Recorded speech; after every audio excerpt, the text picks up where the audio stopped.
अपने mics audio of कर लीजिए प्लीज। कुछ लोगों की ऑडियोज ऑन है, प्लीज ऑफ करिए। नेटवर्क स्लो है आज, लैग होगा नहीं तो स्क्रीन फिर पूरा। चलिए बढ़ते हैं आगे। अब लास्ट लेक्चर में अपन ने जावा के कई सारे फीचर्स पढ़ लिए थे। अब इस टॉपिक को फाइनली कंक्लूड करते हैं लास्ट के दो फीचर्स डिस्कस करके। The very first one is Java का ऑब्जेक्ट ओरिएंटेड होना। राइट, आप सब जानते होंगे प्रोग्रामिंग के दुनिया में दो पैराडिम्स होते हैं। एक होती है प्रोसीजर ओरिएंटेड प्रोग्रामिंग, दूसरी होती है action oriented sorry object oriented programming. जावा ऑब्जेक्ट ओरिएंटेड प्रोग्रामिंग मॉडल पे बेस्ड लैंग्वेज है। तो अगर आपने किसी भी लैंग्वेज में ऑब्जेक्ट ओरिएंटेड प्रोग्रामिंग के कॉन्सेप्ट्स पढ़े हैं, for example encapsulation, for example inheritance, polymorphism, ये सारे कॉन्सेप्ट्स आपको एज इट इज देखने को मिलेंगे जावा में। ये सारे कॉन्सेप्ट्स के नाम आपने सुने हैं? Have you heard about them? नहीं भी सुने तो कोई टेंशन नहीं है। जब आप जावा में आगे बढ़ेंगे तो ये सारे कॉन्सेप्ट्स अपन कवर अप करने वाले हैं। बट जिन्होंने सुने हैं वो रिकॉल कर लें। Java as a language object oriented programming के वो सारे कॉन्सेप्ट्स आपको सपोर्ट करके देगी जो आपने किसी और लैंग्वेज में देखे या सुने होंगे। इसलिए अगर आपको ऑब्जेक्ट ओरिएंटेड प्रोग्रामिंग भी पढ़नी है तो Java is one of the best languages जिसमें आप ऊप्स के कॉन्सेप्ट्स को प्रैक्टिकली अप्लाई करके देख सकते हैं, जो हम अपने इस कोर्स के अंदर देखने वाले हैं। तो जावा का एक बहुत ही इंपॉर्टेंट फीचर है, जावा स्ट्रांगली ऑब्जेक्ट ओरिएंटेड प्रोग्रामिंग को सपोर्ट करती है। इतना सपोर्ट करती है कि जावा में बिना क्लास बनाए आप एक लाइन का कोड भी नहीं लिख सकते हैं। याद करिए, object oriented programming C plus plus और पाइथन में भी होती है, लेकिन इन लैंग्वेजेस में आपको कभी फोर्स नहीं करा जाता कि आप बगैर क्लास के प्रोग्रामिंग नहीं कर सकते। लेकिन जावा में आपको अगर हेलो भी लिखना है तो आपको हेलो लिखने के लिए बनानी पड़ेगी क्लास।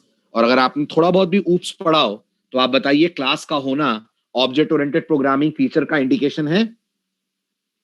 जल्दी जल्दी बताएं। यस। तो जावा में आप बिना क्लास के एक लाइन का कोड नहीं लिख सकते।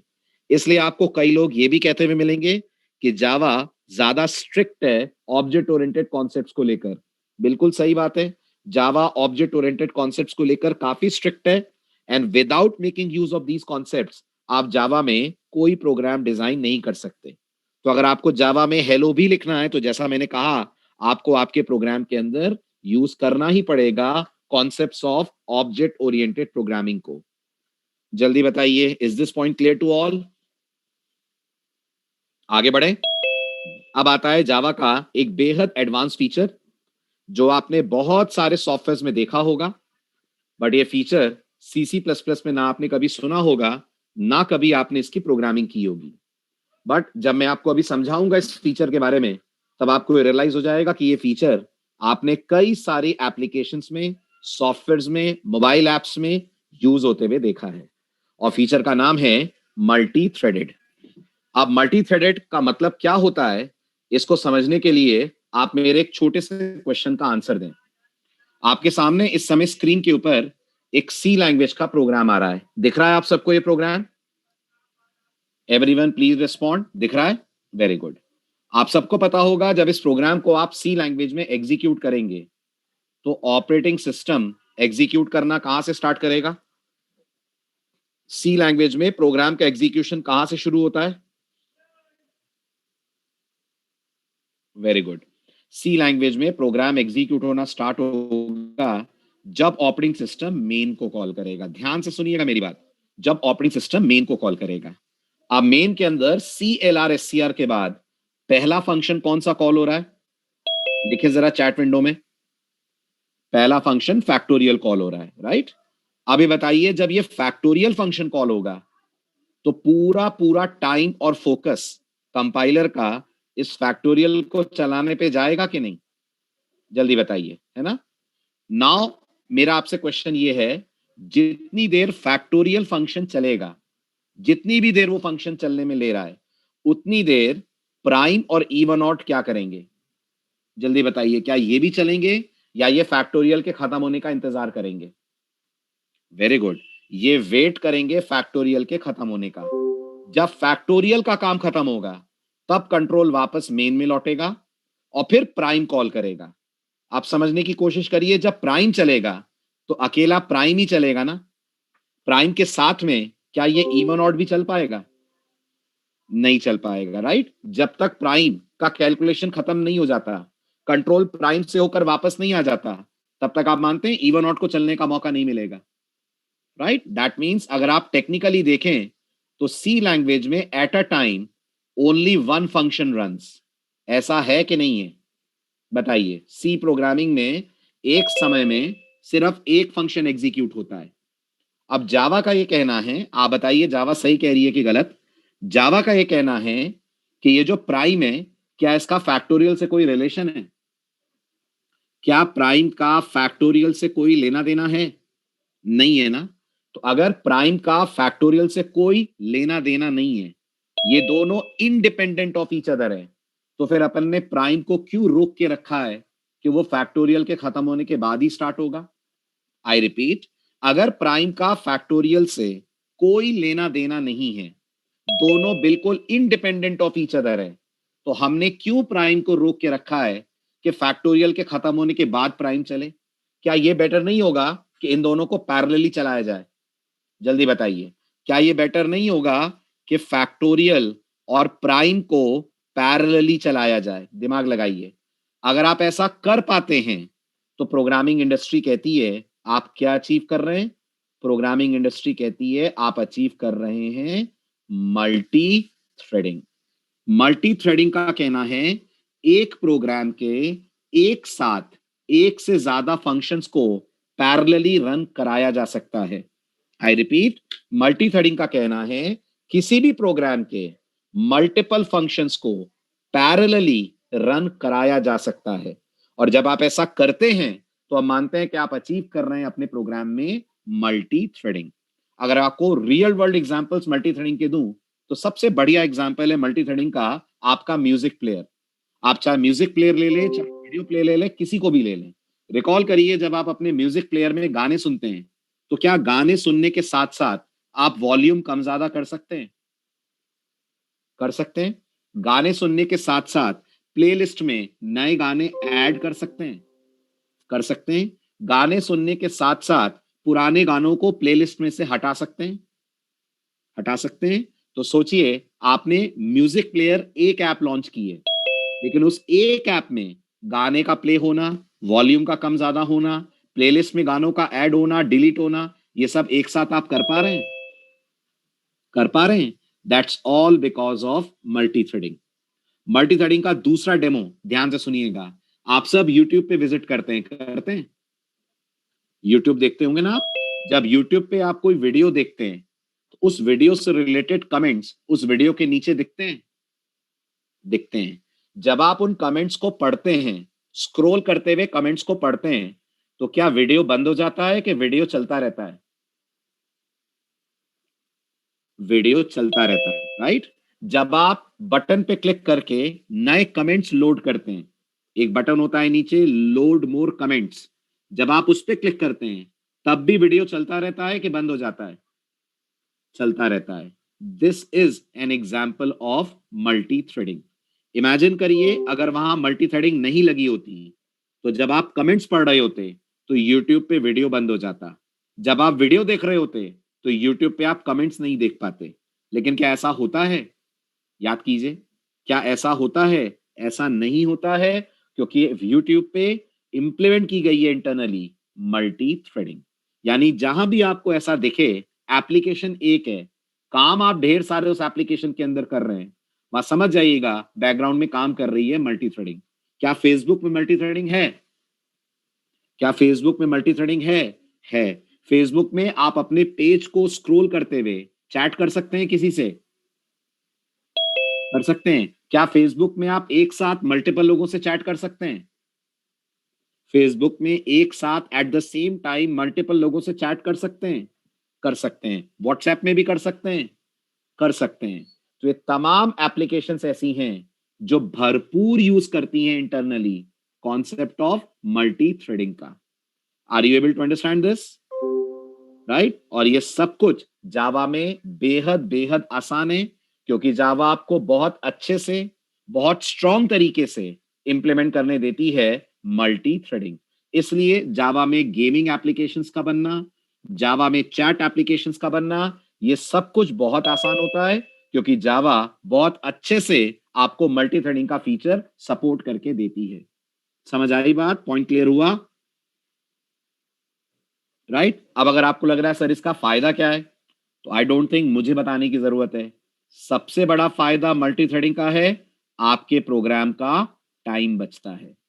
दिमाग लगाइए, अगर एक साथ पैरेलल मल्टीपल एक्टिविटीज होंगी तो आप मानते हो प्रोग्राम में लगने वाला समय कम हो जाएगा, राइट? आप ये भी मानते हो प्रोग्राम का जो यूजर एक्सपीरियंस है वो बेटर होगा। आपके प्रोग्राम का जो यूजर है वो ज्यादा सेटिस्फाई होगा आपके प्रोग्राम के परफॉर्मेंस से, क्योंकि यूजर एक साथ मल्टीपल एक्टिविटीज आपके प्रोग्राम में कर पाता है, and that behaviour is called as multi threading. आया समझ सबको? Is this clear? नहीं नहीं नहीं मुनीब, ऐसा बिल्कुल नहीं है। Python also supports multi threading. बहुत सारी लैंग्वेजेस है जो मल्टी थ्रेडिंग सपोर्ट करती हैं, but Java is one of the leading languages जिसमें गेमिंग के पॉइंट ऑफ व्यू से मल्टी थ्रेडिंग का खूब यूज होता है। ओके? आज जितनी भी आप मॉडर्न लैंग्वेजेस देखोगे सब में आपको मल्टी थ्रेडिंग मिलेगी, right? But Java is a Pioneer language जो मल्टी थ्रेडिंग को सबसे ज्यादा प्रमोट करती है, गेमिंग के थ्रू, मोबाइल एप्लीकेशंस के थ्रू, जहां हर चीज मल्टीपल एक्टिविटीज में कन्वर्ट हो जाती है। Is this clear? बात समझ आई? So this is all about features of Java, right? अब ये तो मैंने कुछ फीचर्स आपको बताए, बहुत सारी चीजें हैं जावा में जो धीरे धीरे आने वाले दिनों में अपन लोग कवर अप करने वाले हैं। जब इन फीचर्स को मैं कवर अप कराऊंगा तब आपको ये सारे पॉइंट धीरे धीरे और क्लियर हो जाएंगे जब हम इन्हें कोड में कन्वर्ट करेंगे। अब बात करते हैं जावा की थोड़ी सी टेक्निकल हिस्ट्री की। अब आज हम बात करेंगे जावा कब बनी एग्जैक्टली, जावा की बर्थडे कब होती है, जावा किसने बनाई, एंड मोस्ट इंपॉर्टेंटली अपने सिस्टम पे अगर आपको जावा चाहिए डाउनलोड करनी है तो आप जावा अपने मशीन पे कैसे डाउनलोड और इंस्टॉल करेंगे। आज ये सारी बातें भी हम करने वाले हैं। So let's start the next chapter, that is moving ahead with Java. अब हमें डिस्कस करना है जावा की हिस्ट्री, हमें डिस्कस करना है जावा के एडिशन। बहुत कॉमन डाउट होता है स्टूडेंट्स के दिमाग में, कोर जावा क्या होती है, एडवांस जावा क्या होती है। सुना है आपने इन दोनों के बारे में? जरूर सुना होगा। अगर आप जावा में इंटरेस्ट रखते हैं तो ये नाम जरूर आपने कभी ना कभी सुने होंगे। Then will discuss in depth JDK, JRE और जेवीएम में क्या अंतर है। आपको याद होगा, हल्का फुल्का आइडिया मैंने आपको लास्ट लेक्चर में दे दिया था, जेडीके, जेआरई और जेवीएम। लेकिन जावा इंटरव्यूज का ये सबसे पॉपुलर क्वेश्चन होता है। आपसे प्रोग्रामिंग बाद में करवाई जाएगी, पहले पूछा जाएगा आपसे जेडीके, जेआरई, जेवीएम, इनमें डिफरेंस क्या है और इनमें रिलेशन क्या है, दोनों समझाओ। तो हम विद डायग्राम इस बात को भी आज समझने वाले हैं। देन हम बात करेंगे सिस्टम पे जेडीके डाउनलोड कैसे करना है, डाउनलोड करने के बाद इंस्टॉल कैसे करना है, और इंस्टॉल करने के बाद चेक कैसे करना है कि सिस्टम पे जावा प्रॉपरली काम कर रही है कि नहीं कर रही है। तो let's begin with this particular slide. सबसे पहले बात करते हैं जावा की हिस्ट्री की, दैट इज जावा कब बनी, जावा किसने बनाई, वगैरह वगैरह। जावा किसने बनाई का जवाब है, जावा डेवलप करी है मिस्टर जेम्स गॉसलिंग ने, जिनकी फोटो इस समय आपके स्क्रीन पे आ रही है। He is the father of Java, he is the developer of Java programming language. Mister Gosling ने जब जावा डेवलप करी थी तब ये जिस कंपनी में काम करते थे वो कंपनी को जावा बनाने का ओरिजिनल क्रेडिट जाता है। शायद आपने सुना होगा, उस कंपनी का नाम है सन माइक्रो सिस्टम। और मैं आपको बता दूं, यहां सन का मतलब सूरज बिल्कुल नहीं है, यहां सन का मतलब है स्टैनफोर्ड यूनिवर्सिटी नेटवर्क। ये जो सन में आप 3 लेटर्स देख रहे हैं, ये है स्टैनफोर्ड यूनिवर्सिटी नेटवर्क। आपने सुना है स्टैनफोर्ड यूनिवर्सिटी का नाम? सुना होगा। वर्ल्ड की टॉप 5 यूनिवर्सिटीज में से एक है ये, और स्टैनफोर्ड यूनिवर्सिटी के पास आउट्स थे जिन्होंने इस कंपनी को स्टार्ट करा था। इस कंपनी के जो ओनर थे वो 5 दोस्त थे, देवर 5 पर्सन। उन 5 लोगों में से एक इंडियन भी है, उनका नाम है विनोद खोसला, जो इस कंपनी के फाउंडर मेंबर है। तो इन 5 दोस्तों ने कंपनी स्टार्ट की थी, और अपनी कंपनी को अपनी यूनिवर्सिटी की तरफ रेस्पेक्टफुली देने के लिए अपनी कंपनी का नाम इन्होंने रखा सन माइक्रो सिस्टम। तो मिस्टर जेम्स गॉसलिंग इसी कंपनी में काम करते थे, और उन्होंने इसी कंपनी में काम करते हुए जावा लैंग्वेज को डेवलप करा। लेकिन 2010 में, कितने साल पहले, 2010 में, कितने साल पहले? 10 साल पहले, सन माइक्रोसिस्टम को ओरेकल नाम की एक बहुत बड़ी बिजनेस कंपनी ने टेक ओवर कर लिया। ओरेकल का नाम भी सुना है आपने? 100% सुना होगा। जावा के जितने सर्टिफिकेशन एग्जाम्स हैं वो यही कंपनी लेती है, राइट? यही वो कंपनी है जो आज जावा को मार्केट में प्रमोट कर रही है, जो आज जावा की ओनरशिप रखती है। जैसे अगर आपसे मैं पूछूं डॉट नेट किसका प्रोडक्ट है, तो आपका जवाब होगा dot net is a product of Microsoft, Windows is a product of Microsoft, Mac is a product of Apple. ऐसे अगर मैं आपसे पूछूं आज की डेट में जावा किसका प्रोडक्ट है, तो आज की डेट में Java is monitored, maintained and handled by the company whose name is Oracle corporation, जो यूनाइटेड स्टेट्स ऑफ अमेरिका में है और एक बहुत बड़ी डेटाबेस मैनेजमेंट सिस्टम बनाने वाली कंपनी है। It's a very very big company, बहुत बड़ी कंपनी है, डीबीएमएस के मामले में नंबर 1 कंपनी है। जैसे ऑपरेटिंग सिस्टम में सबसे सिक्योर कौन? ऑपरेटिंग सिस्टम में माना जाता है सबसे सिक्योर लिनक्स और यूनिक्स हैं। ऐसे डेटाबेस मैनेजमेंट सिस्टम में सबसे पॉपुलर और सिक्योर डेटाबेस जो मार्केट में अवेलेबल है, उस डेटाबेस का नाम भी है ओरेकल। वो ओरेकल डेटाबेस इसी कंपनी का प्रोडक्ट है और इसी कंपनी ने 2010 में सन माइक्रोसिस्टम को टेक ओवर करा और इन्होंने जावा को बनाना या जावा को मॉडिफाई करना स्टार्ट करा। अब एक और इंटरेस्टिंग बात आपके लिए, जावा का ओरिजिनल नाम जावा नहीं था। जावा का जो ओरिजिनल नाम था, जो मिस्टर जेम्स गॉसलिंग को पसंद था, वो नाम था ओक। और अगर आपको लग रहा है सर ओक ही क्यों, तो मैं आपको बता दूं, ओक अमेरिका में एक ट्री का नाम होता है। शायद आपने सुना होगा या नहीं सुना है तो नेट पे चेक करिएगा। ओक एक तरीके का पेड़ होता है और इसकी जो लकड़ी होती है ना, इसकी जो वुड होती है, वो बहुत पावरफुल, बहुत स्ट्रांग होती है।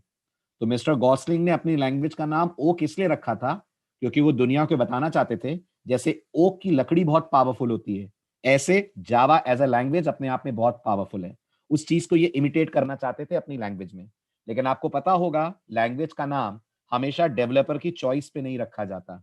अगर ऐसा होता तो सी डबल प्लस का नाम कभी सी डबल प्लस नहीं पड़ता। आप में से जिन लोगों ने सी डबल प्लस पढ़ी है, आपको पता होगा सी डबल प्लस का नाम रखा गया था सी विद क्लासेस। जिन्होंने सी डबल प्लस बनाई, उन्होंने कभी सी डबल प्लस नाम नहीं सोचा था। उन्होंने सोचा था इसका नाम रखेंगे सी विद क्लासेस। बाद में नाम चेंज करके रखना पड़ा सी प्लस प्लस। ऐसे ही मिस्टर गॉस्टिंग ने सोचा था कि जावा का नाम ओक रखा जाएगा, उनके दिमाग में जावा कभी नहीं आया। लेकिन जब ये लोग नाम की रजिस्ट्री कराने गए तो पता चला ये नाम ऑलरेडी किसी लैंग्वेज ने ले लिया था। ये नाम से ऑलरेडी मार्केट में लैंग्वेज आ चुकी थी, कोई दूसरी लैंग्वेज, जिसे शायद कोई जानता भी नहीं है आज की तारीख में। तब मिस्टर गॉसलिंग को नाम बदलना पड़ा। फिर एक इंटरेस्टिंग सी बात आती है, जावा का नाम जावा कैसे पड़ा? तो जब ये लोग वापस आ रहे थे रजिस्ट्री ऑफिस से, तो रास्ते में एक कैफेटेरिया पड़ा, एक कॉफी हाउस पड़ा और मिस्टर गॉसलिंग और उनकी टीम ने वहां एक कॉफी पी और इत्तेफाक से लकीली उस कॉफी का नाम जावा था। ये कॉफी का टेस्ट मिस्टर गॉसलिंग और टीम को इतना पसंद आया कि इन्होंने अपनी लैंग्वेज का नाम जावा रख दिया, जिसका सीधा प्रूफ आप टॉप राइट कॉर्नर पे देखिए, आपको जावा के लोगो में दिखेगा। कुछ दिख रहा है आपको इसके लोगो में? नोटिस करिए, इसके लोगो में आपको कॉफी का एक कप दिख रहा होगा, उसमें से फ्यूम्स उठते हुए दिख रहे होंगे। तो ये ऐसे ही लोगो नहीं बनाया है। इस लोगो का रीजन है कि name Java is inspired with, जल्दी जल्दी बोलिए, the name Java is inspired with the name of the coffee. और आपकी जनरल नॉलेज के लिए बता दूं, दुनिया में जावा कितनी चीजों का नाम है? तो दुनिया में जावा 4 चीजों का नाम है। दुनिया में 4 चीजें ऐसी हैं जो जावा के नाम से जानी जाती हैं। नंबर 1, जावा के नाम पे कॉफी है, राइट? नंबर 2, जावा के नाम पे वो लैंग्वेज है जो आप सीख रहे हैं। नंबर 3, जावा के नाम पे इंडोनेशिया में एक आइलैंड है। एंड नंबर 4, जावा के नाम पे एक बाइक भी है। There are 4 things which are credited to the name Java, but हमारे लिए जो जावा है that is the programming language और programming platform which is called Java. Other than that there are 3 more things जिन्हें Java के नाम से इस दुनिया में बुलाया जाता है।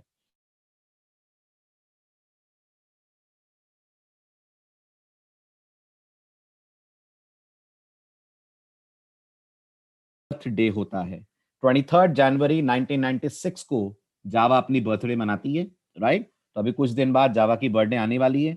ओके, जावा का जो फर्स्ट वर्जन मार्केट में लॉन्च हुआ था वो इसी दिन हुआ था, दैट इज 23 जनवरी 1996। और जावा के जो फर्स्ट वर्जन का नाम रखा गया था, आपके स्क्रीन पे आ रहा है, जावा के फर्स्ट वर्जन का नाम रखा गया था JDK 1.0, where JDK stands for Java development kit. ये जावा के फर्स्ट वर्जन का नाम था। और अगर आप रेगुलर हैं बैच में, तो मैंने पिछले 2 दिनों में जावा के लेटेस्ट वर्जन का नाम भी आपको बताया है। What is that? Very good. Java का लेटेस्ट वर्जन है जावा 15, जो 15 सितंबर 2020 को लॉन्च हुआ है। यानी इसी साल 15 सितंबर को जावा का वर्जन 15 लॉन्च हुआ है। और अब अगला कब आने वाला है, उसकी भी डेट फाइनल है। अगला आने वाला है मार्च में, जनवरी में नहीं, मार्च में। फिर अगला कब आएगा? फिर आएगा सितंबर में। तो आप नोटिस कर रहे होंगे आफ्टर एवरी 6 मंथ जावा अपना एक नया वर्जन मार्केट ट्रेंड के हिसाब से, मार्केट में हो रहे चेंजेस के हिसाब से अपने आप को अपग्रेड करते हुए निकालती है। तो हर 6 महीने में आपको जावा का एक नया वर्जन मिलेगा। बट जावा की सबसे अच्छी बात यह है, जावा का हर नया वर्जन बैकवर्ड कंपैटिबल होता है। आप समझ रहे हैं इस बात को? जावा का हर नया वर्जन बैकवर्ड कंपैटिबल होता है। आपको लगेगा सर ये क्या होता है बैकवर्ड कंपैटिबल? बैकवर्ड कंपैटिबल का मतलब आपने जावा 14 पे अगर कोई प्रोग्राम बनाया है, तो वो जावा 15 पे भी चलेगा। जबकि याद करिए C double plus backward compatible नहीं है। याद करिए क्लासिक सी डबल प्लस का program modern C double plus पे नहीं चलता है। रिकॉल करिए, हेडर फाइल्स बदल जाती हैं, डॉट एच हटाना पड़ता है, नेम स्पेस नाम की चीज लगानी पड़ती है, ये सब करना पड़ता है। जल्दी जल्दी बोलिए। राइट? तो C double plus backward compatible नहीं है, but Java is 100% backward compatible. तो इट डजंट मैटर आप जावा 14 पढ़ रहे हैं कि 15 पढ़ रहे हैं, क्योंकि हर नए वर्जन में बहुत सारे नए फीचर्स नहीं आते हैं, मुश्किल से 2 या 3 नए फीचर्स आते हैं। जब भी जावा को बहुत सारे फीचर्स लाने होते हैं, तो जावा उस वर्जन को, ध्यान से सुनना सभी लोग, जावा उस वर्जन को बुलाती है LTS। क्या बुलाती है जावा? जावा उस वर्जन को बुलाती है LTS। और जब भी जावा छोटे छोटे चेंजेस के साथ मार्केट में आती है, तो जावा उस वर्जन को बुलाती है STS। LTS का जो फुल फॉर्म होता है, वो होता है लॉन्ग टर्म सपोर्ट। LTS का फुल फॉर्म होता है लॉन्ग टर्म सपोर्ट। और गेस करिए STS का फुल फॉर्म क्या होता होगा? STS का फुल फॉर्म होता है शॉर्ट टर्म सपोर्ट। ये बात बहुत इंपॉर्टेंट है और आपको 90% किताबों में नहीं मिलेगी, इसलिए प्लीज ध्यान से बात सुनिएगा, ये प्रैक्टिकल से रिलेटेड बात है। तो जावा के मार्केट में 2 आपको वेरिएशंस मिलेंगे, एक LTS और एक STS। ये जो 6-6 महीने में लॉन्च होते हैं, ये सब जावा के STS वर्जन है। तो गेस करिए 14 से पहले 13 भी आया होगा मार्केट में। सोचिए 14 से पहले 13 भी आया होगा ना, लेकिन अब आप जावा 13 डाउनलोड करने की कोशिश करेंगे तो नहीं होगा। क्यों नहीं होगा जावा 13 डाउनलोड? क्योंकि वो शॉर्ट टर्म वर्जन था, खत्म हो गया। इसलिए जावा में जब भी आप प्रैक्टिकली काम करते हैं, तो आपको कंपनी में LTS वर्जन मिलता है।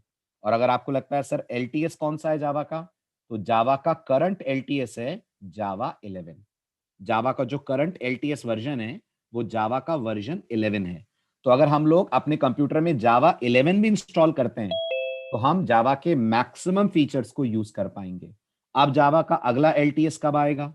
तो अगर सब कुछ सही रहा, तो जावा का अगला LTS जावा 17 या जावा 18 होगा। वो फिर कितने साल तक चलेगा?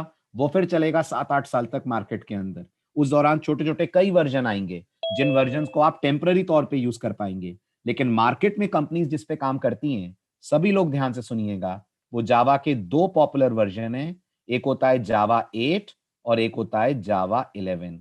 कारण ये दोनों ही वर्जन जावा में कौन से हैं? गेस करिए, ये दोनों जावा के LTS वर्जन है, where LTS stands for long term support. ठीक है, ये चीजें, ये कॉन्सेप्ट पिछले 2 साल में ही जावा में लॉन्च हुए हैं। आज से 2 साल पहले LTS STS कुछ नहीं होता था। 2017 के एंड आते आते ये LTS और STS का कॉन्सेप्ट निकालना शुरू करा जावा ने। और फिर जावा ने तय करा कि हर 6 महीने में जो वर्जन आएगा वो इतना इंपॉर्टेंट नहीं होगा, लेकिन जो वर्जन ये लोग LTS के नाम से लॉन्च करेंगे, वो वर्जन इंपॉर्टेंट होगा। तो आप जब भी अपना रेज्यूमे प्रिपेयर करें, आप ये जरूर लिखेंगे कि आपने जावा का LTS 11 पढ़ा है। समझ रहे हैं मेरी बात? कंपनी STS में इंटरेस्टेड नहीं होगी कभी भी, क्योंकि कंपनी जानती है STS 6 महीने बाद बदल जाएगा।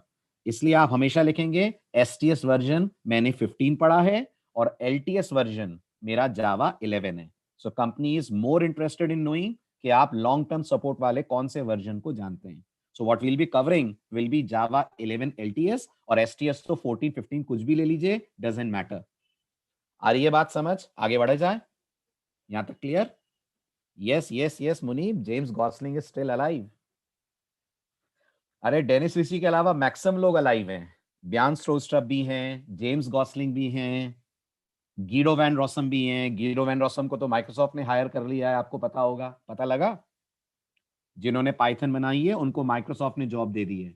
उनको माइक्रोसॉफ्ट ने आर्टिफिशियल इंटेलिजेंस वाली विंग का चीफ टेक्नोलॉजी ऑफिसर बनाया है.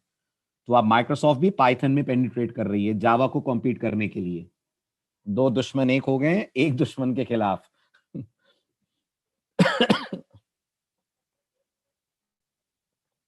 चलिए आगे बढ़ते हैं. अब आता है नेक्स्ट पॉइंट, जावा के मार्केट में कितने एडिशंस होते हैं. यहां से थोड़ा ध्यान से पढ़िएगा. है तो ये भी थोड़ी सी थ्योरी, लेकिन बहुत इंपॉर्टेंट है आपके बेसिक्स क्लियर करने के लिए. नहीं तो इंटरव्यू में बहुत बड़ा धोखा हो जाएगा आपके साथ. सुना आपने? अगर ये पॉइंट आपने अच्छे से नहीं समझा जो मैं अब बताने जा रहा हूं, तो इंटरव्यू में बहुत बड़ा धोखा हो जाएगा आपके साथ. ठीक है, ध्यान से सुनिएगा. एक बार फिर बताइए, जावा मार्केट में कब लॉन्च हुई? जल्दी बोलिए, जावा मार्केट में कब लॉन्च हुई? जावा मार्केट में 1996 में लॉन्च हुई. ओके. जब 1996 में मार्केट में जावा आई थी, तो जावा सिर्फ जावा के नाम से लॉन्च की गई थी. मतलब जावा का बस एक ही एडिशन आता था जिसका नाम था जावा. लेकिन मार्केट में आते ही जावा ने इतनी धूम मचा दी, जावा ने मार्केट को इतना जबरदस्त तरीके से इफेक्ट करा कि उस जमाने में हर तरीके की प्रोग्रामिंग जावा में होने लगी. अगर आपको लग रहा है सर हर तरीके की प्रोग्रामिंग का क्या मतलब होता है, तो मैं आपको बता दूं, दुनिया में एप्लीकेशन सॉफ्टवेयर 3 तरीके के होते हैं. आपने तो सुना ही होगा ना, सॉफ्टवेयर 2 तरह के होते हैं. एक सिस्टम सॉफ्टवेयर होते हैं, एक एप्लीकेशन सॉफ्टवेयर होते हैं. ये बात तो आप जानते ही होंगे, है ना? अब मैं आपको एप्लीकेशन सॉफ्टवेयर की वैरायटीज बता रहा हूं. अगर कोई पूछता है यार ये एप्लीकेशन सॉफ्टवेयर कितनी तरह के होते हैं, तो ये 3 तरह के होते हैं. एक होती है डेस्कटॉप एप्लीकेशंस. ठीक है, ये क्या होते हैं? ये वो प्रोग्राम्स होते हैं जो आप किसी भी कंप्यूटर पे इंस्टॉल करके ही उस कंप्यूटर पे उस एप्लीकेशन को यूज कर पाते हैं. आई रिपीट, डेस्कटॉप एप्लीकेशंस वो प्रोग्राम्स होते हैं जो आप किसी भी कंप्यूटर पे इंस्टॉल करके उस कंप्यूटर पे उस प्रोग्राम को रन कर पाते हैं. अगर आपको लग रहा है सर फॉर एग्जाम्पल, तो मेरा जवाब है फॉर एग्जाम्पल एंटीवायरस. रिकॉल करिए, अगर मुझे अपने कंप्यूटर पे वायरस चेक करना है तो मुझे एंटीवायरस इंस्टॉल करना पड़ेगा. यस, करना पड़ेगा. ऐसे रिकॉल करिए, अगर मुझे सी प्लस प्लस या सी में प्रोग्रामिंग करनी है तो आईडी या कंपाइलर इंस्टॉल करना पड़ेगा. करना पड़ेगा. ये सब अपने आप में कहलाते हैं डेस्कटॉप एप्लीकेशन. बिल्कुल सही. मुझे कोई वीडियो देखना है तो वीडियो प्लेयर इंस्टॉल करना पड़ेगा. बिल्कुल करना पड़ेगा. ये सब अपने आप में कहलाते हैं डेस्कटॉप एप्लीकेशन. दूसरी तरह के प्रोग्राम्स जो मार्केट में खूब पॉपुलर हैं, they are called as web application. क्या वेब एप्लीकेशन भी हम हमारे कंप्यूटर पे इंस्टॉल करते हैं? क्या आप फेसबुक को एक्सेस करने के लिए अपने कंप्यूटर पे फेसबुक डालते हैं? जी नहीं, बिल्कुल नहीं. आप फेसबुक को एक्सेस करने के लिए बस 2 चीजों की मदद लेते हैं, एक ब्राउजर और एक इंटरनेट. आपके पास इंटरनेट कनेक्शन होना चाहिए, आपके पास ब्राउजर होना चाहिए, तो आप दुनिया की किसी भी वेबसाइट या वेब एप्लीकेशन को एक्सेस कर सकते हैं. और तीसरी तरह की एप्लीकेशन प्रोग्रामिंग होती है which are called as mobile apps. तो जब जावा 1996 में आई, ये तीनों ही तरह के प्रोग्राम जावा में डेवलप किए जाने लगे. क्योंकि जावा जावा के नाम से आई थी, तो जो कंपनीज जॉब्स ऑफर करती थी, जो कंपनीज मार्केट में रिक्रूटमेंट करती थी, उन्हें बड़ी दिक्कत जाने लगी अपने एडवर्टाइजमेंट्स में. क्या दिक्कत जाने लगी? उनको यह समझ में नहीं आता था कि अगर उन्हें मोबाइल एप्लीकेशन डेवलपर चाहिए तो वो क्या लिखेंगे, कौन सी जावा आपको आनी चाहिए. तो उन्होंने सन माइक्रोसिस्टम से रिक्वेस्ट करी कि जावा के कुछ वेरिएशंस बना दीजिए, जावा के कुछ डिविजन्स बना दीजिए, ताकि मार्केट में जब हम एड्स निकालें तो हम ये बता पाए लोगों को कि हमें डेस्कटॉप एप्लीकेशन डेवलपर चाहिए, कि हमें जावा का वेब डेवलपर चाहिए, या हमें जावा का मोबाइल डेवलपर चाहिए. तो इन कंपनीज की बात मानते हुए सन माइक्रोसिस्टम ने 1999 में, कितने साल बाद, जावा के लॉन्च होने के 3 साल बाद, जावा के 3 वेरिएशंस निकाले, जावा को 3 पार्ट्स में ब्रेक करा. जैसे बॉलीवुड मूवीज के आते हैं, बॉलीवुड मूवीज का वर्जन 1 वर्जन 2 ऐसे करके आता है ना, बिल्कुल ऐसे, या वेब सीरीज बहुत सारी आती हैं, राइट, वर्जन 1 वर्जन 2, इस तरह से जावा के 3 एडिशंस इन्होंने निकाले। ठीक है, ध्यान दीजिएगा इन 3 एडिशंस का क्या नाम इन्होंने रखा। पहला एडिशन इन्होंने निकाला J2SE के नाम से। क्या फुल फॉर्म था इसका? इसका फुल फॉर्म था जावा 2 SE का फुल फॉर्म हुआ स्टैंडर्ड एडिशन। दूसरा इन्होंने निकाला J2EE के नाम से। उसका फुल फॉर्म क्या रखा? उसका फुल फॉर्म रखा जावा 2 एंटरप्राइज एडिशन, जावा 2 एंटरप्राइज एडिशन। और जो तीसरा इन्होंने वर्जन निकाला, उसका फुल फॉर्म इन्होंने रखा जावा 2 M for, any guesses? M for, हाँ वेरी गुड, वरना 90% लोग सोचते हैं एम माने मोबाइल। बिल्कुल सही Yogesh, M for micro, Java 2 micro addition. ये जावा के 3 वर्जन या वेरिएशंस इन्होंने निकाले। अब मैं एक डायग्राम से आपको इन तीनों के बीच का डिफरेंस बताता हूं, फिर मैं आपको बताता हूं मैंने क्यों कहा कि इंटरव्यू में आपके साथ धोखा हो जाएगा। ठीक है, ध्यान दीजिए। जो सन ने जावा 2 SE निकाला, जिसका बाद में इन्होंने नाम चेंज करके JSE कर दिया, ये जावा की वो ब्रांच है, ये जावा का वो एडिशन है जिसमें आप जावा के बेसिक्स सीखते हैं। जब मैं कह रहा हूं बेसिक सीखते हैं, तो आप बिल्कुल प्रोग्रामिंग के जो बेसिक टॉपिक होते हैं, लिखूंगा तो आप सबको याद आ जाएगा। डेटा टाइप बेसिक टॉपिक है प्रोग्रामिंग का, किसी भी लैंग्वेज को पढ़ते हैं तो डेटा टाइप पढ़ते हैं। फिर ऑपरेटर, एक और बेसिक टॉपिक। फिर कंट्रोल स्टेटमेंट्स, फिर फंक्शंस, क्लासेस, ऑब्जेक्ट्स, ये सारी चीजें आप किस में सीखते हैं? ये सारी चीजें आप J2SE या JSE में सीखते हैं। और इसलिए दुनिया इसे क्या बुलाती है? दुनिया इसे नाम देती है कोर जावा। सारे लोग इसको नाम देते हैं कोर जावा, लेकिन मैं आपको बता दूं, सॉरी, कोर जावा नाम से जावा का कोई ऑफिशियल वर्जन नहीं है। आई रिपीट, कोर जावा के नाम से जावा का कोई ऑफिशियल वर्जन नहीं है। ये कोर जावा नाम किसने दिया है? ये कोर जावा नाम मेरे जैसे जावा पढ़ाने वालों ने और आपके जैसे जावा पढ़ने वालों ने दिया है। मार्केट में officially there is nothing called as core Java. Market में जो है that is called as JSE। तो जब आप रेज्यूमे प्रिपेयर करेंगे अपना, आप उसमें कभी नहीं लिखिएगा कि आपने कोर जावा पढ़ी है, वरना कंपनी आपकी लेग पुलिंग करेगी और फिर आपसे बोलेगी आपने वो जावा पढ़ ली जो कभी ऑफिशियली बनी नहीं है। ये सिर्फ कहने की बात है कि हम कोर जावा पढ़ रहे हैं, लेकिन ऑफिशियली हम जो पढ़ रहे हैं उसको बोलते हैं जावा स्टैंडर्ड एडिशन। दुनिया कोर जावा क्यों बुलाती है? उसका अपना रीजन है, क्योंकि आप इसमें जावा प्रोग्रामिंग के कोर कॉन्सेप्ट सीखते हैं। कोर का मतलब समझते हैं ना? कोर का मतलब होता है बेसिक या फंडामेंटल। तो आप इसमें जावा प्रोग्रामिंग के बेसिक या फंडामेंटल कॉन्सेप्ट्स पढ़ते हैं, and that is why we call it core Java. इसको पढ़कर हम क्या बना सकते हैं? इसको पढ़कर हम डेस्कटॉप एप्लीकेशंस बना सकते हैं। जैसे अगर आपके कुछ फ्रेंड्स पिछले बैच में रहे होंगे, तो अभी अभी जावा का एक प्रोजेक्ट बैच फिनिश हुआ है, आपको पता होगा, उसमें सभी ने एक एप्लीकेशन बनाई है, टेक क्विज ऐप। एक ऐसी डेस्कटॉप एप्लीकेशन जिसकी मदद से हम ऑनलाइन क्विज ऑर्गेनाइज कर सकते हैं स्टूडेंट्स के लिए।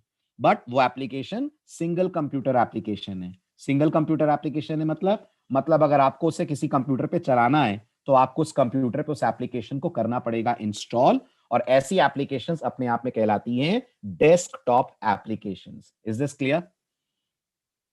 आ रही है बात समझ में? तो आपका ये कोर्स यही वाली जावा आपको सिखाएगा। यानी इस समय आप जिस कोर्स में एनरोल हुए हैं, नॉन टेक्निकली आप कोर जावा में एनरोल हुए हैं, टेक्निकली आप जो एनरोल हुए हैं वो हुए in the course which is called Java standard addition. अब आता है नेक्स्ट, फिर जावा डबल ई क्या है? इसके अंदर क्या होता है? तो जावा डबल ई जावा की वो ब्रांच है जो आपको वेब बेस्ड एप्लीकेशन डेवलप करना सिखाती है। वेब बेस्ड एप्लीकेशंस क्या होती हैं? वेब बेस्ड एप्लीकेशंस वो एप्लीकेशंस होती हैं जैसे एक आम इंसान वेबसाइट के नाम से जानता है, लेकिन हम टेक्निकल लोग हैं, इसलिए हम वेबसाइट नहीं बोलते, हम बोलते हैं वेब एप्लीकेशन। ये ऐसे प्रोग्राम्स होते हैं जो हम सर्वर कंप्यूटर्स पे इंस्टॉल करते हैं, और इन सर्वर कंप्यूटर्स से क्लाइंट कंप्यूटर्स कनेक्ट होकर हमारी एप्लीकेशन को एक्सेस करते हैं। जैसे मैं आपसे पूछूं, फेसबुक का जो प्रोग्राम है, फेसबुक की जो एप्लीकेशन है, वो कहां इंस्टॉल्ड है? तो आप सब ये जानते हैं फेसबुक की एप्लीकेशन फेसबुक के सर्वर पे इंस्टॉल्ड है। फेसबुक का एक सर्वर है, वहां फेसबुक की पूरी एप्लीकेशन इंस्टॉल्ड है। और हम उसे कैसे एक्सेस करते हैं? जल्दी जल्दी बोलिए, हम उसे कैसे एक्सेस करते हैं? यस आशीष, इस बैच के बाद भी प्रोजेक्ट होगा, प्रोजेक्ट हर बैच के लिए होता है। ओके, हाँ बताइए, हम उसे कैसे एक्सेस करते हैं फेसबुक की एप्लीकेशन को? तो जवाब है, हम एक्सेस करते हैं उसे अपने ब्राउजर से, राइट। हम यूट्यूब को कैसे एक्सेस करते हैं? अपने ब्राउजर से। तो फेसबुक, यूट्यूब, ये जितनी भी एप्लीकेशंस आपको दिखती हैं, they all are called as web application. अगर आपको जावा में इन्हें बनाना है, अगर आपको लगता है सर मुझे तो यही बनानी है, मैं तो चाहता हूं मैं भी एक जावा में वेबसाइट डेवलप करूं, तो आपको सीखना पड़ेगा JEE। बट अनफॉर्चुनेटली आप डायरेक्ट इसको नहीं सीख सकते हैं। You can not directly start learning JEE। आपको JEE से पहले क्या सीखना पड़ेगा? जल्दी जल्दी बोलिए। JEE से पहले ऑब्वियस सी बात है, आपको JSE सीखना पड़ेगा। इसलिए अब आपको समझने में आसानी होगी कि दुनिया इसे क्या बुलाती है। अगर लोग इसे बुलाते हैं कोर जावा, तो यही कारण है कि लोग इस वाली जावा को बुलाते हैं एडवांस जावा। हालांकि मैं फिर बता दूं, एडवांस जावा नाम से कोई ऑफिशियल जावा नहीं है। ऑफिशियली जो जावा का नाम है, वो एडवांस वाले का नाम है JEE। तो आप JEE सीखकर वेब एप्स डेवलप करना सीखते हैं, JSE सीखकर आप डेवलप करना सीखते हैं डेस्कटॉप एप्लीकेशन। अगर आपको लगता है JEE में कौन कौन सी एप्लीकेशंस बनी है, तो मैंने 2 दिन पहले आपको कुछ एप्लीकेशंस के नाम बताए थे, आज आपको फिर याद दिला देता हूं। Alibaba.com, ये डेवलप हुई है जावा डबल में। irctc.co.in, ये डेवलप हुई है जावा डबल में। देन थर्ड, onlinesbi.com, ये डेवलप हुई है जावा डबल में। ऐसे तमाम एप्लीकेशंस हैं जो आपको JEE में डेवलप हुई भी मिलेंगी, जो जिनका बैकबोन आपको मिलेगा JEE। अब आता है जावा का सबसे कम पॉपुलर वर्जन, जिसका नाम है J2ME। J2ME, या अब जिसको बुलाया जाता है JME। यहां M का मतलब होता है माइक्रो, और माइक्रो का मतलब सिर्फ मोबाइल फोन नहीं है। माइक्रो का मतलब होता है स्मॉल डिवाइसेस। स्मॉल डिवाइसेस किन्हें बोलते हैं? स्मॉल डिवाइसेस ऐसे डिवाइसेस होते हैं जो एक लैपटॉप या डेस्कटॉप से छोटे होते हैं, लेकिन इंटेलिजेंट डिवाइसेस होते हैं। For example tablets, for example normal mobile phones, for example pagers, ये सारे के सारे अपने आप में कहलाते हैं मोबाइल या माइक्रो डिवाइसेस। इनके लिए एप्लीकेशन JME में बनती थी। बट याद रखिए, आपको ध्यान होगा 2005 में जबरदस्त रेवोल्यूशन आया था मार्केट में। क्या हुआ था 2005 में? पेजर क्या होता है मैं बताता हूं, चलो अभी आपको।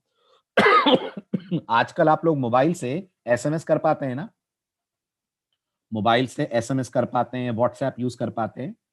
1990s के एरा में, एग्जैक्टली बोलूं तो 1998 में, क्योंकि मैंने पहली बार मोबाइल 1998 में यूज करा था, तो मैं अपना एक्सपीरियंस बताता हूं आपको।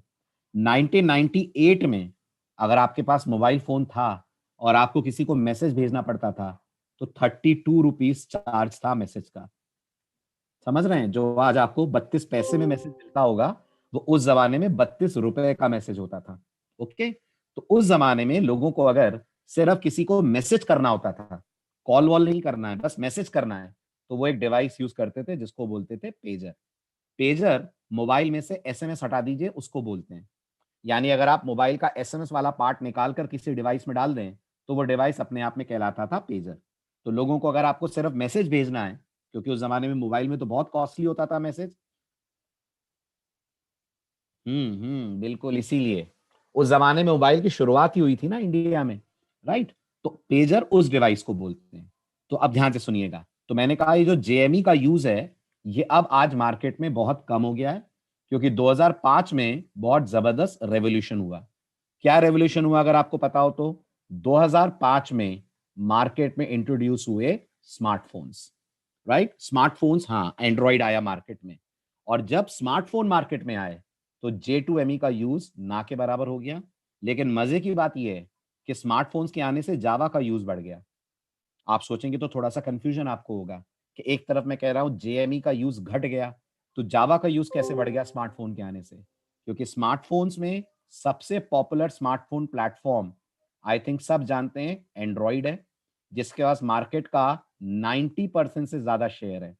आज मार्केट में 90% से ज्यादा स्मार्टफोन्स एंड्रॉइड स्मार्टफोन्स हैं। और एंड्रॉइड एप्लीकेशंस डेवलप करी जाती हैं सीधे सीधे कौन सी जावा में? सीधे सीधे जावा एसई में। यानी अगर आप जावा एसई सीख लेते हैं तो आप एंड्रॉइड एप्स भी डेवलप कर सकते हैं। और तो और 2017 तक, कौन सा साल बोला मैंने? 2017 तक सिर्फ जेएसई में ही एंड्रॉइड की प्रोग्रामिंग करी जाती थी। 2017 के बाद क्या हुआ? 2017 के बाद एक और लैंग्वेज गूगल ने इंट्रोड्यूस करी, शायद आप लोग जानते होंगे, टेक्निकली बहुत अवेयर स्टूडेंट्स हैं आप, कॉटलिन, राइट? कॉटलिन लैंग्वेज के तौर पे मार्केट में आई और लोग कॉटलिन में भी प्रोग्रामिंग करने लगे। और 2019 में गूगल ने एंड्रॉइड के लिए एक और प्लेटफॉर्म दिया जिसका नाम दिया उन्होंने फ्लटर। और फेसबुक ने भी एक और निकाला जिसका नाम उन्होंने दिया रिएक्ट नेटिव, जिसकी मदद से उन लोगों ने फेसबुक के थ्रू या रिएक्ट के थ्रू डेवलप करना शुरू करा मोबाइल ऐप। तो आज अगर मुझे एंड्रॉइड में प्रोग्रामिंग करनी है तो मेरे पास कितनी चॉइस है? आज अगर मुझे एंड्रॉइड में प्रोग्रामिंग करनी है तो मेरे पास 4 चॉइस हैं। मैं 4 तरह से एंड्रॉइड ऐप्स बना सकता हूं। Either I can develop Android apps by learning Java, और I can develop Android apps by learning Kotlin, और I can develop Android apps by learning Flutter. Flutter में जो प्रोग्रामिंग लैंग्वेज यूज होती है उसका नाम है डार्ट, DART, डार्ट। और अगर मैं जावास्क्रिप्ट जानता हूं और मुझे जावास्क्रिप्ट में आगे बढ़ना है तो आई can develop mobile apps using react native. मेरे पास इतने सारे एंड्रॉइड ऑप्शंस के अवेलेबल है, लेकिन इनमें जो सबसे पुराना और ट्रस्टेड फॉर्म है वो अभी भी जावा एसई है। आज भी आप जावा एसई के थ्रू डेवलप कर सकते हैं मोबाइल एप्लीकेशंस। इनफैक्ट जो आप व्हाट्सएप यूज कर रहे हैं वो जावा एसई का ही प्रोडक्ट है। समझ आया? ओके। टू शिवचरण का डाउट है जावा के साथ टू वर्ड क्यों आया? जावा के साथ टू वर्ड शिवचरण इसलिए आया क्योंकि जावा को डिवाइड करा गया था। तो सन माइक्रोसिस्टम दुनिया को ये बताना चाहते थे ये जावा का सेकंड अवतार है। वो दुनिया को ये बताना चाहते थे ये जावा का सेकंड अवतार है, इसलिए उन्होंने नाम में टू शामिल करा। फिर जैसे आपको कंफ्यूजन हुआ ना कि जावा में ये टू क्यों आया, ऐसे सारी दुनिया को कंफ्यूजन हुआ था। सब लोगों ने ऑब्जेक्शन उठाया तो लोगों ने ये टू हटा दिया ना, इसीलिए तो ये टू हटा दिया। अब आज मार्केट में क्या है? आज मार्केट में जावा टू थोड़ी है, आज मार्केट में जेएसई है। पढ़िए, आप नीचे एक लाइन लिखी है ना, आज की तारीख में अब टू हट गया ना इनमें से। अब ये जेएसई हो गया है, जेडबलई हो गया है, जेएमई हो गया है। और टू कब हटा? आज नहीं, बहुत पहले हट गया, 2005 में ही हट गया था। 2005 में ये टू हटा दिया इन्होंने। ऑफ कोर्स अरुण, आपको अपना जावा ट्रैक कंप्लीट करना चाहिए, बिकॉज जितनी भी कंपनीज मार्केट में काम करती हैं, maximum companies web applications develop करती हैं। इवन अगर आप टीसीएस इन्फोसिस की बात करें, जो इंडियन कंपनीज हैं, वो भी जावा में यूज करती हैं वेब एप्लीकेशंस। तो मैक्सिमम जगहों पर आपको जेडबलई पे काम होता हुआ मिलेगा। इसलिए आप जब भी कोई लैंग्वेज करें उसका ट्रैक पूरा करना चाहिए आपको। बिल्कुल बता दूंगा मैं अनीश आपको, सन सर्टिफिकेशन एग्जाम्स के बारे में जरूर बता दूंगा मैं। थोड़ा सा अपन लोग जावा स्टार्ट कर ले, थोड़ा सा प्रोग्रामिंग कर ले, फिर मैं आपको बताता हूं। बस अभी इतना मान लीजिए, जावा के जो सन सर्टिफिकेशन नहीं है वो ओरेकल सर्टिफिकेशन है। अब ये सन सर्टिफिकेशन नाम खत्म हो गया, अब ये ओरेकल सर्टिफिकेशन है। और ये अलग अलग एग्जामिनेशन लेवल्स पे आते हैं। जो सबसे बेसिक एग्जामिनेशन होता है वो जावा एसोसिएट का होता है। तो आपको अगर सर्टिफिकेशन क्लियर करना है तो आपको जावा एसोसिएट वाला सर्टिफिकेशन क्लियर करना होगा सबसे पहले। और जावा एसोसिएट क्या कवर करता है? जावा एसोसिएट जेएसई कवर करता है। कितनी जेएसई कवर करता है? हमारे सिलेबस का 60% पार्ट। मतलब जो मैं आपको पढ़ाऊंगा उसके 60% में ही आप जावा एसोसिएट का सिलेबस कवर करके उसे क्लियर कर सकते हैं। मैं तो आपको जीयूआई वगैरह सब पढ़ाऊंगा, बट उसमें जीयूआई वगैरह, डेटाबेस वगैरह ये सब नहीं आता है। तो जेएसई का 60% सिलेबस आपका जावा एसोसिएट का पूरा 100% टॉपिक कवरेज कर देता है। ठीक है, जावा एसोसिएट के बाद फिर आता है जावा प्रोग्रामर। वो अगला सर्टिफिकेशन होता है जो ओरेकल की तरफ से आपको ऑफर होता है, जिसे आपको क्लियर करना होता है। और फायदा बताने की जरूरत नहीं है, आप खुद गेस करिए। अगर आप किसी कंपनी की तरफ से रिक्रूट करने जाते हैं स्टूडेंट्स को, और आपके सामने दो लोग हैं जिन्होंने जावा पढ़ी हुई है, एक के पास जावा का सर्टिफिकेशन है और एक के पास नहीं है, तो पहली नजर में वो बंदा ज्यादा ऑथेंटिक लगेगा जिसने जावा का सर्टिफिकेशन क्लियर करा है। मैं ये नहीं कह रहा हूं कि अकेले सर्टिफिकेशन के बेस पर जॉब मिल जाती है। जॉब तो डेफिनेटली नॉलेज के बेस पर मिलती है, बट सर्टिफिकेशन का होना एक ऑथेंटिक प्रूफ होता है कि आपको जावा आती है और ओरेकल इस बात को सर्टिफाई कर रहा है। Clear? Yes, cherry on top. फिर आप अपनी प्रोफाइल्स पे, लिंक्डइन वगैरह पे ये सर्टिफिकेशन दिखा सकते हैं। तो बहुत सारी कंपनीज होती हैं जो सर्टिफाइड बंदों को ही एंटरटेन करती हैं। मतलब वो चाहती नहीं है कि नॉन सर्टिफाइड बंदे आए। वो रेज्यूमे पिक ही तब करेंगी जब आपके रेज्यूमे में लिखा होगा कि आपने जावा सर्टिफिकेशन करा है। Lot many companies are there. ठीक है, आया समझ? चलिए, तो ये तीनों का डिफरेंस क्लियर हो गया। जावा एसई क्या है, जावा एमई क्या है और जावा डबल ई क्या है। राइट, हम क्या पढ़ेंगे इसमें से? हम इनमें से पढ़ेंगे जावा एसई। किसमें कौन सा प्रोग्राम बना सकते हैं उसकी लिस्ट आपके सामने अगली स्लाइड पे, वो मैं आपको बता देता हूं। जावा एसई में जैसा मैंने कहा आप डेवलप कर सकते हैं जीयूआई बेस्ड एप्लीकेशंस, इसी को कोर जावा कहते हैं। और मीडिया प्लेयर बनाना है, चैट एप्लीकेशन बनानी है, ये सब आप डेवलप कर सकते हैं यूजिंग जावा एसई। जावा एसई के बाद जो आप अगला सीखेंगे वो जावा डबल ई होगा। जावा डबल ई सीखने के बाद जैसा मैंने कहा आप वेब एप्लीकेशंस बना सकते हैं, जिसे नॉन टेक्निकल इंसान वेबसाइट बोलता है। फर्क होता है क्या वेबसाइट और वेब एप्लीकेशन में? Everyone please respond. फर्क होता है क्या? बहुत बड़ा फर्क होता है। वेबसाइट हमेशा स्टैटिक होती है। वेबसाइट से कभी यूजर इनपुट्स देकर, अपना डेटा देकर इंटरैक्ट नहीं कर पाता है। बहुत सिंपल भाषा में बोलूं तो वेबसाइट्स आपको कभी लॉगिन नहीं करने देगी, वेबसाइट आपको कभी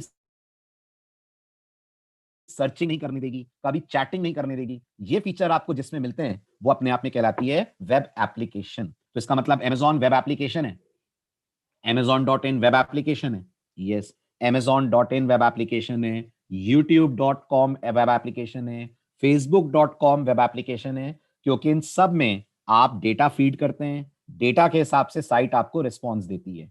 तो वो खाली साइट ही नहीं है, वो वेब एप्लीकेशन है, या फिर साइट बोलना है तो बोलिए dynamic website. Try using the word dynamic website. Yes, Wikipedia अपने आप में एक वेबसाइट है, क्योंकि विकिपीडिया में आप कुछ लॉगिन करके नहीं कर सकते हैं। जावा प्रोजेक्ट बैच में क्या बनाएंगे? तुषार बहुत सारे आइडियाज हैं, बहुत सारे कॉन्सेप्ट्स हैं, आप लोग पढ़िए, फिर मैं आपसे शेयर करूंगा। अभी तो अपने एक पहला प्रोग्राम भी नहीं बनाया है, तो प्रोजेक्ट कैसे समझेंगे? राइट, बहुत सारे ऑप्शंस हैं। हम जावा प्रोजेक्ट बना सकते हैं जिसमें हम अपने प्रोजेक्ट के थ्रू ओटीपी सेंड करें। ओटीपी चलते हैं ना आजकल बहुत। आपने कभी उसका कोड देखा है कैसे लिखा जाता है? ओटीपी का कोड कैसे बनाते हैं, कैसे लिखते हैं ओटीपी, कैसे वेरीफाई करते हैं? 10 सेकंड में ओटीपी आना चाहिए, नहीं आएगा तो कैंसिल कर दें अपन ट्रांजैक्शन। वो अपन सीख सकते हैं प्रोजेक्ट में। वो प्रोजेक्ट हमने लास्ट ईयर करवाया था स्टूडेंट्स को।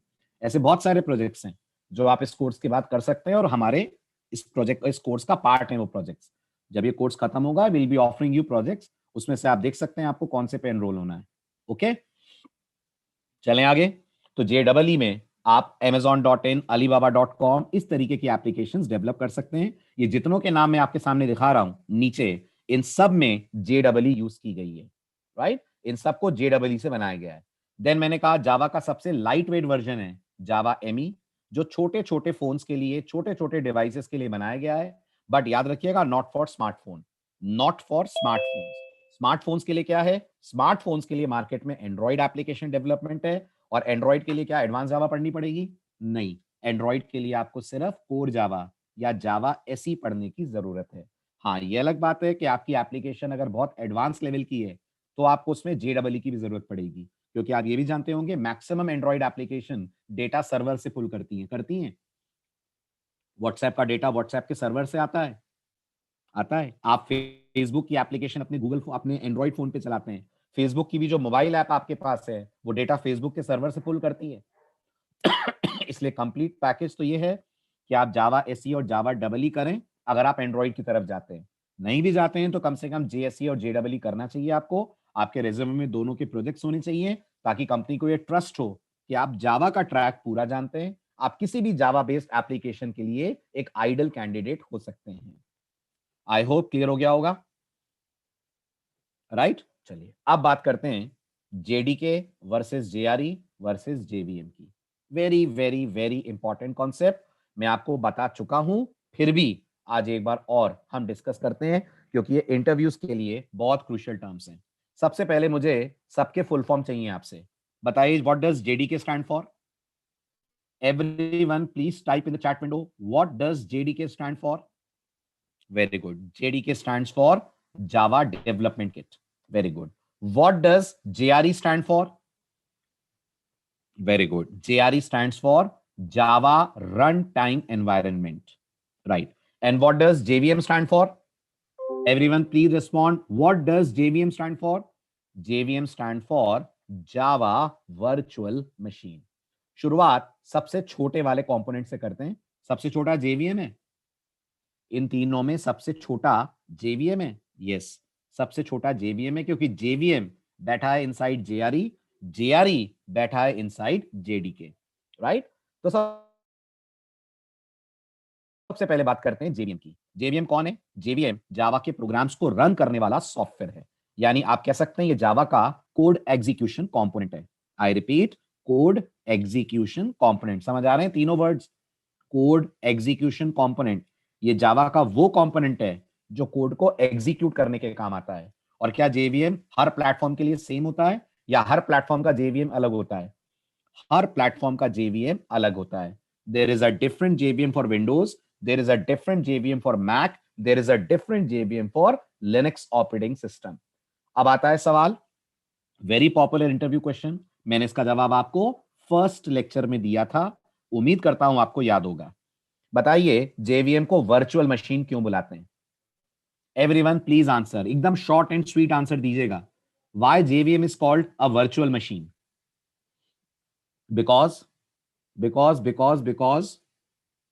very good, because it is a software. It is a software but it behaves like a complete platform. कह सकते हैं ये एक सॉफ्टवेयर है लेकिन ये बिहेव ऐसे करता है जैसे ये पूरा प्लेटफॉर्म हो. राइट. ये बिल्कुल ऑपरेटिंग सिस्टम और CPU की तरह काम करता है. That means yes, it is involved in run time और ये हर वो सर्विस जावा को देता है जो ऑपरेटिंग सिस्टम आपको C में देता है. मानते हैं? करेक्ट. इसलिए इसको हम लोग बोलते हैं वर्चुअल मशीन. राइट. ठीक. क्या क्या करता है JVM? ये आपके लिए कुछ काम है जो JVM करता है. JVM प्रोग्राम को स्टार्ट करता है मेन को कॉल करके. JVM आपके प्रोग्राम के लिए मेमोरी में स्पेस अवेलेबल करता है. और अगर आपने लास्ट लेक्चर अटेंड करा हो तो मैंने आपसे कहा था जावा में मेमोरी अपने आप मैनेज होती है. डिड आई से दिस? पढ़ा था आपने? पार्टी वाला एग्जांपल भी डिस्कस करा था अपन ने. C ने पार्टी दी तो पार्टी कैसी होगी, जावा ने पार्टी दी तो पार्टी कैसी होगी. तो वो जो पार्टी में क्लीन अप वाला काम था, automatic memory management, very good Ayush, वो सारे काम जावा में किसकी जिम्मेदारी है करना? वो सारे काम करना जावा में जिम्मेदारी है JVM की. JVM के दो इंपॉर्टेंट कंपोनेंट्स कौन कौन है? तो JVM का एक बहुत इंपॉर्टेंट कंपोनेंट है इंटरप्रेटर. JVM का दूसरा इंपॉर्टेंट कंपोनेंट है गार्बेज कलेक्टर, जो आपके लिए मेमोरी को फ्री करने का काम करता है. उस दिन मैं आपको जो एग्जांपल दे रहा था ना कि जावा ने अगर पार्टी ऑर्गेनाइज करी तो जावा के पास वेटर है. कहा था मैंने, जावा के पास वेटर्स हैं. ये जावा के वेटर का नाम है. क्या नाम है जावा के वेटर का? जावा के वेटर का नाम है गार्बेज कलेक्टर. क्या करता है जावा का ये वेटर? जावा का ये वेटर मेमोरी ब्लॉक्स को डिस्ट्रॉय या फ्री करने का काम करता है. आप जब भी किसी मेमोरी ब्लॉक को यूज करके छोड़ देते हैं तो ये उस मेमोरी ब्लॉक को फ्री करने का काम करता है. कैसे करता है?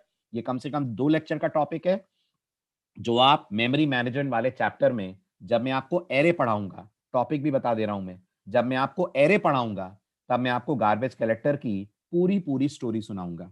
तब आप डिटेल में समझेंगे कैसे गार्बेज कलेक्टर काम करता है, क्योंकि इंटरव्यू में क्वेश्चन आता है जावा के गार्बेज कलेक्टर की वर्किंग समझाइए. बताइए जावा में जब प्रोग्रामर मेमोरी को फ्री नहीं करता तो मेमोरी ऑटोमेटिक फ्री कैसे हो जाती है? तो पूरा 1 से 2 लेक्चर का डिस्कशन होगा जो हम एरे चैप्टर के दौरान करने वाले हैं. अभी शॉर्ट में बस याद रखिए JVM के ये 2 कंपोनेंट्स होते हैं, एक इंटरप्रेटर और एक गार्बेज कलेक्टर. आगे बढ़ूं? ठीक है, चलिए अब नेक्स्ट क्वेश्चन का आंसर दीजिए. Very important. क्या जावा कंपाइलर और जावा इंटरप्रेटर एक ही हैं? क्या ये दोनों एक ही चीज हैं? नहीं, ये दोनों बिल्कुल अलग अलग चीजें हैं. क्या डिफरेंस है दोनों के बीच में? जावा कंपाइलर सोर्स कोड को कन्वर्ट करता है इनटू बाइट कोड. राइट. और ये JVM का पार्ट नहीं है, JDK का पार्ट है.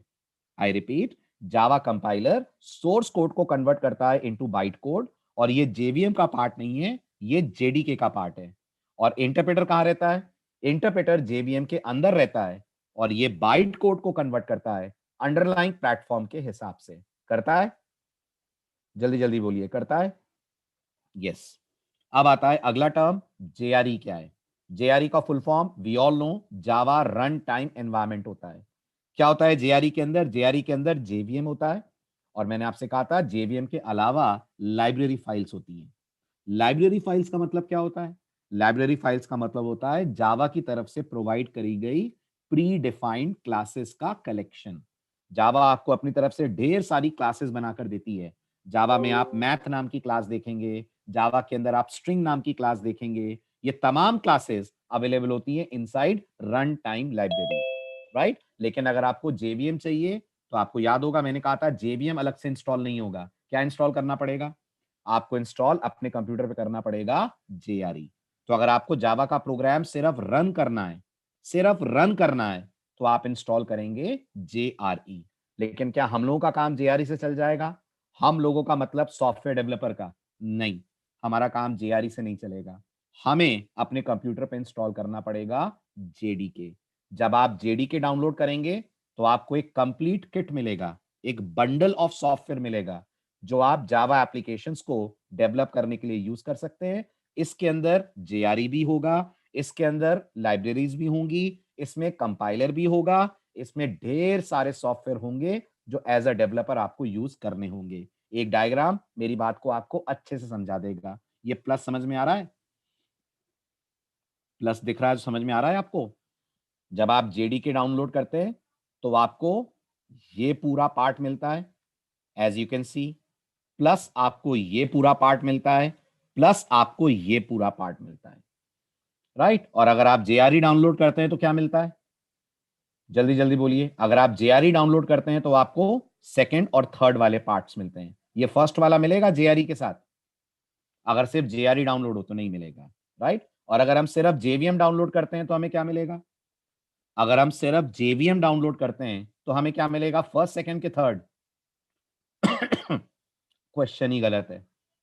बिल्कुल सही योगेश, मेरा क्वेश्चन ही गलत है। क्या हम सिर्फ जेवीएम डाउनलोड कर सकते हैं? क्या ये फैसिलिटी अवेलेबल है कि सिर्फ जेवीएम डाउनलोड हो जाए? नहीं है। या तो डाउनलोड करेंगे आप जेडीके और या तो डाउनलोड करेंगे आप जेआरई, राइट? तो या तो आपको जेडीके प्लस जेआरई मिलेगा जो एक्चुअल में जेडीके ही है पूरा, और या आपको सिर्फ मिलेगा JRE. Is this clear to everyone? आइए नेक्स्ट लेक्चर में, नेक्स्ट लेक्चर में मैं आपको सिखाऊंगा इंस्टॉलेशन। बात करेंगे अगले लेक्चर में कैसे अपने कंप्यूटर पे आप जावा इंस्टॉल करेंगे, वेरीफाई करेंगे और जावा का पहला प्रोग्राम कैसे लिखेंगे।